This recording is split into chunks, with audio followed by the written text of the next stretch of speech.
بسم اللہ الرحمن الرحیم۔ السلام علیکم ناظرین، تمام تعریفیں اللہ تعالیٰ کی پاک ذات کے لیے جو اس جہان کی خالق، مالک اور پروردگار ہے، اور لاکھوں کروڑوں اربوں خربوں درود اور سلام اللہ تعالیٰ کے آخری نبی حضرت محمد مصطفیٰ احمد مجتبیٰ صلی اللہ تعالیٰ علیہ وآلہ وسلم پر۔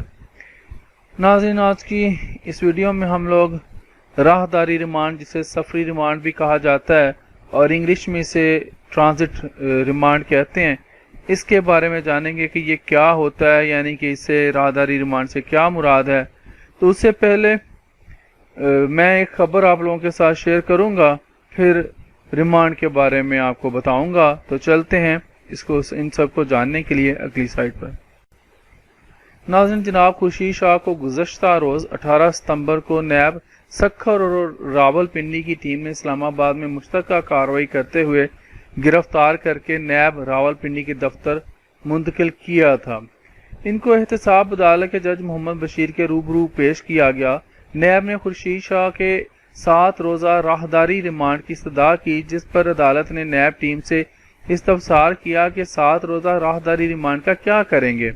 نیب ٹیم نے بتایا کہ آج صبح 9 بجے اسلام آباد سے سکھر کی پرواز کے ذریعے خورشید شاہ کو نہیں بھیج سکے، کسی بھی اگلی دستیاب فلائٹ پر انہیں سکھر بھجوا دیں گے۔ احتساب عدالت نے خورشید شاہ کا صرف 2 روزہ راہداری ریمانڈ منظور کرتے ہوئے انہیں 21 ستمبر تک سکھر کی متعلقہ عدالت میں پیش کرنے کا حکم دے دیا۔ اب جانتے ہیں کہ یہ جو راہداری ریمانڈ ہے یہ کیا ہوتا ہے، جس کو ٹرانزٹ ریمانڈ کہا جاتا ہے، اس کو سفری ریمانڈ بھی کہا جاتا ہے۔ تو اس کو جاننے کے لیے چلتے ہیں اگلی سلائیڈ پر۔ ناظرین، جب کوئی ملزم جرم کر کے کسی دوسرے شہر فرار ہو گیا ہو تو پولیس اسے گرفتار کرنے کے لیے اس کے پیچھے پہنچتی ہے اور گرفتار کر لیتی ہے۔ جیسا کہ ہم جانتے ہیں کہ ملزم کو قانون کے مطابق متعلقہ عدالت میں 24 گھنٹے کے اندر اندر پیش کرنا ہوتا ہے۔ ناظرین، یہاں پر میں ایک بتاتا چلوں کہ یہ جو کرمنل پروسیجر کوڈ ہے اس کی جو دفعہ 86 ہے، اس کے تحت یہ ریمانڈ جو ہے، سفری ریمانڈ، یہ عدالت سے لیا جاتا ہے۔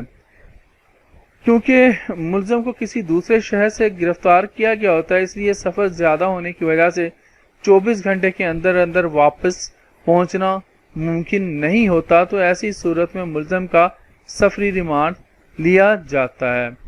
ناظرین، یہاں پر ایک بات یاد رکھیں کہ جس علاقہ سے ملزم کو گرفتار کیا گیا ہو، اسی علاقے کی متعلقہ عدالت میں ملزم کو پیش کر کے اور عدالت کے علم میں گرفتاری لا کر سفری ریمانڈ، جسے ہم لوگ راہداری ریمانڈ بھی کہتے ہیں، لیا جاتا ہے، اور ملزم کو اپنے علاقے میں واپس پہنچ کر متعلقہ عدالت کے سامنے پیش کیا جاتا ہے یا کیا جائے گا۔